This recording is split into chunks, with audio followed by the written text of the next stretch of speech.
ليه بنحب باتمان؟ باتمان بطل الكوميكس الأشهر في التاريخ. بص حواليك هتلاقي في كل حتة من تيشيرتات لمجات لتليفونات لوجو باتمان منور عليها.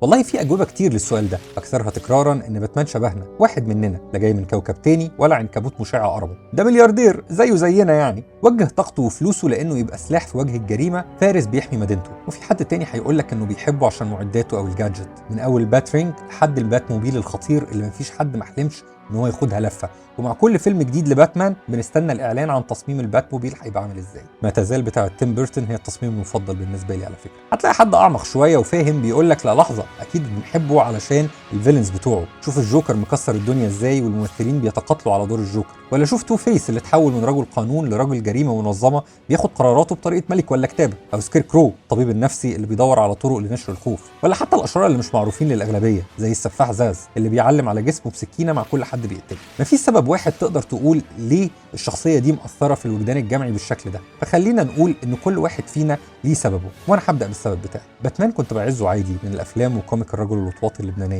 اللي كانت بتصدر في الثمانينات والتسعينات، لكني حبيته فعلا في مشهد في فيلم الانيميشن باتمان اندر ذا ريد هود. في مشهد في بدايه الفيلم فيه 2 مهربين في المينا معاهم صندوق غامض، باتمان بيهجم عليهم وبعد ما يقبض عليهم ويربطهم الصندوق بيتفتح ويطلع منه اميزو. اميزو ده روبوت بيمتص القوه الخارقه بتاعت اي سوبر هيرو ويقلدها، واول ما بيطلع يروح رازع واحده في الارض ولا هالك يكسر الارض. للحظه تخيلت ان باتمان هيرجع خطوه لورا او يهرب، لكنه فاجئني انه انطلق يجري على الروبوت. لحظه زي دي كانت فارقه معايا جدا، بطل ما عندوش اي قدرات خارقه غير قدرته انه يجيب سوارسيه طبعا، لكنه كان ممكن بسهوله يموت وما ترددش اللحظه ان هو يواجه خطر جاي على مدينته. ساعتها حسيت قد ايه باتمان ده جدع ويعتمد عليه، ورجعت اتابع عالم الكوميكس بشغف حقيقي عشان الاقي قصص متميزه تحببني في الشخصيه اكتر. خليني دلوقتي اسالك انت بتحب باتمان ليه؟ ولو حابب تقرا له قصه بالعربي هتكون قصه ايه؟ اوعدك القصه اللي انت هتختارها هسعى ان هي تترجم وتتنشر قريب.